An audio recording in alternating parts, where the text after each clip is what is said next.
Hello, I'm Ollie and this is Criminally, where I talk about crime, pulp, horror, that kind of thing. Today, something a bit different. Today, I want to talk about the benefits of stepping outside of your comfort zone.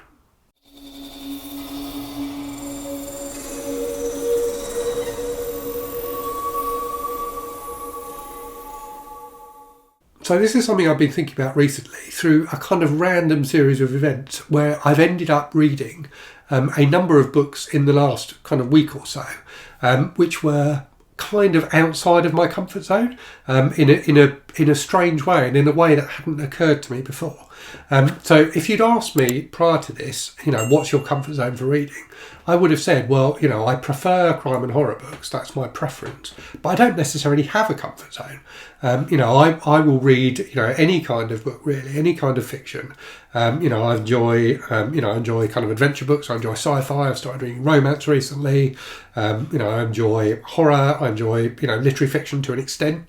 Not always. It's probably my least favourite, but I do enjoy it sometimes. But it occurred to me this week that what I've never thought about is the type of book. So not the genre, but the type of book I'm reading. And it's occurred to me that I do actually have a comfort zone. And that comfort zone is prose fiction. Yeah. So I love reading novels and I love reading short stories. Probably novels I probably slightly prefer to short stories, but I really enjoy both. But other types of writing, I don't read very much. So I read a bit of non-fiction, but not that much. I never read poetry. I never read plays. And it occurred to me that my definition of reading and me sitting there quite smugly thinking, I've got a really broad taste in books. I read all these different sorts of things, was actually bollocks because actually I read very specifically. I read prose. I read novels. I read short stories. I read fiction. What I don't read is everything else, and there's a ton of other stuff out there. And that has occurred to me, as I say, not through deliberate choice on my part, but just through a series of events that's ended up with me reading different things. So, for example, I decided I wanted to read some more classics after watching a video from Michael K. Vaughan, and so I read the Iliad. Earlier on this month, and to be fair, I did read a prose translation of it, but obviously that is originally a poem. And then more recently, I read, I can't find it now, I read Shiva by Junji Ito. So I have in the past read lots of comics. I used to read lots of comics when I was a teenager, but I've not read really many comics at all recently. And whilst it is still a story, a fiction story, comics have a very different way of telling that story, which is interesting and has its own strengths. And I certainly think, Junji Ito in this, one of the things he does brilliantly is pulling you in and getting you to focus on the page. So, and I said this in my review I did. So you get lots of pages in. I have to find one now. So you get lots of pages in this which are like this, which are moving the story along and are kind of everyday occurrences. So just people talking, and it progresses the story. And then you will turn the page and you will get something completely bizarre and horrific, like this. And it's almost shocking because as soon as you turn that page, it's not like reading prose where you have to work your way through it in order to get to that part of the story. With a comic, as soon as you turn the page, you see that, whether it's the next panel you should be reading or not. And that has real impact. And the way he does it is very clever in terms of, giving you that build-up so that when you turn the page, you then get shocked by it. And that's something you just couldn't do in prose in the same way. So it's occurred to me that I'm missing out on a quite interesting and vibrant, different way of telling stories by not reading so many comics. So I'm definitely going to try and read more of them. Similarly, poetry. So I said before on the channel that I don't care for poetry. And I'm reminded of something my dad likes to say, which my son, when he was younger, found hugely amusing. So my dad likes to say, I don't like olives, and that's why I've never tried one.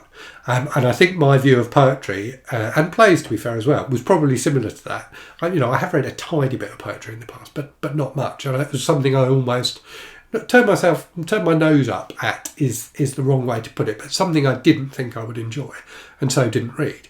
But then a while ago, I thought I'd buy this book, Hey Bert, by Roberto Pastori, who is Bert from Pastori Time, which is another booktube channel if you don't know. I thought I'd buy this, to support Bert, and because I was interested to see what his writing would be like. And it's a book of poetry, and I loved it. I really, really enjoyed it. And it, there's something very different about poetry from prose, clearly. But there's something it does, and Bert does it fantastically in this book, is capturing tiny moments or emotions or thoughts and just painting a picture of them with words.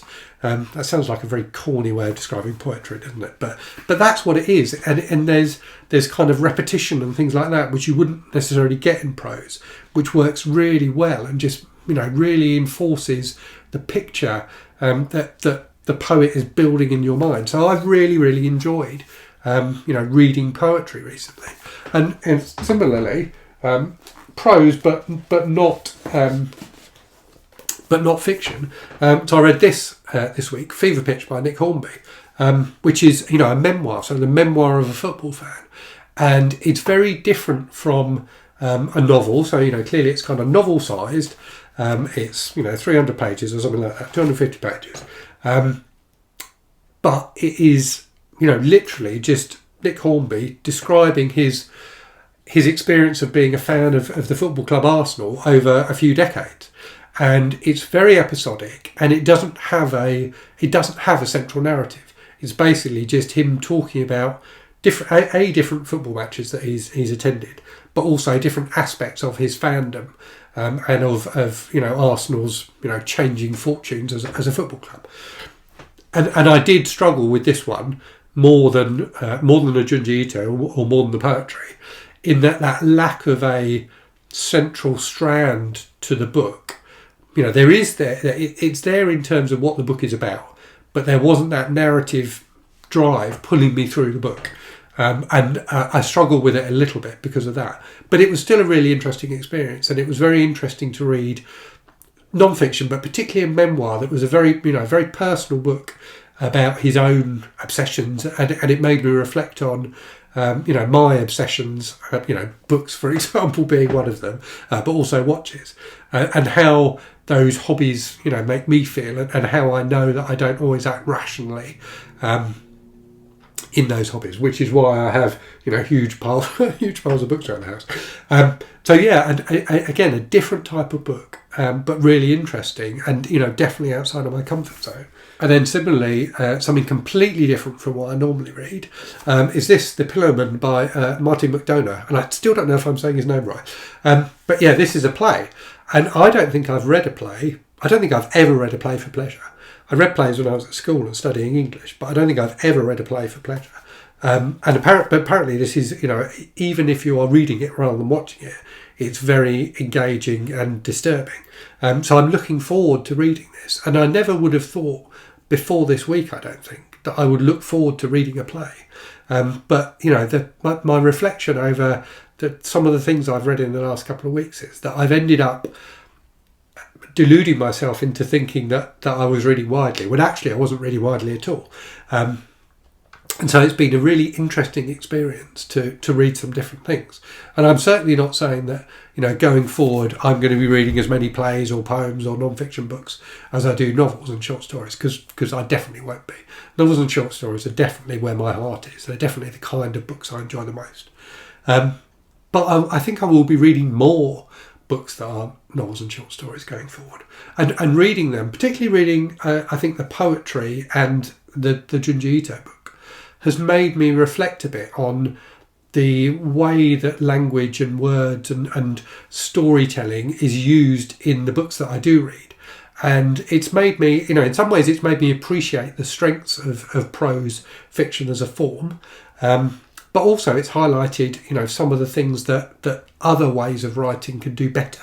I talked about the way that, poetry can really drill into and focus on a single emotion or a single event in a way that in a fiction book would feel like it was slowing the story down too much.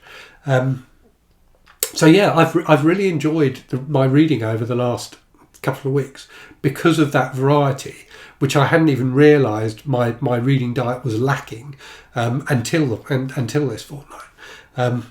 And I guess what the point of this whole video is to encourage you people out there to think about your reading. And I would never tell anybody what to read or how to read.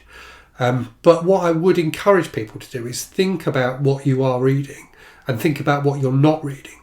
And if you decide, if doing that reflection makes you think that actually you would like to try something different, then try it. Look for recommendations on BookTube or, through people who are readers. And give it a try, because you might find, as I have done, that you enjoy it more than you expected to. Equally, you may not, in which case just stick with what you know. And also, we all have finite amounts of time to read. And personally, I read for entertainment more than anything. So I think it's important that we read things we expect to like. We read things that we expect to entertain us. But I do think it's worth every so often kind of lifting your head up a bit and having a look round and thinking about other things that I might enjoy that would give me something a bit different from what I'm reading at the moment. And that's definitely what I've found in the last couple of weeks. Okay, time for a random book from the shelves. Today's one is something that is both a comic and non-fiction, and indeed a memoir. So My Friend Dharma by Derf Back Derf, which is a fantastic book about the high school years of the serial killer Jeffrey Dahmer, written by somebody who was a classmate of his, and a kind of friend / acquaintance of his. Really fantastic, really chilling. The graphic novel style suits it perfectly. It works really, really well, this book, and I enjoyed it enormously. So I hope you enjoyed that video. I hope you found it interesting. Do let me know in the comments what you think your comfort zones are. And if you think you do want to try and break out of them a little bit and see what else is out there. As I say, I've done that recently and I've found it a really, really rewarding experience. But yeah, as always, thanks very much for watching. I hope you're safe and well out there. Hope you're reading good stuff, and I'll speak to you again very soon. Cheerio.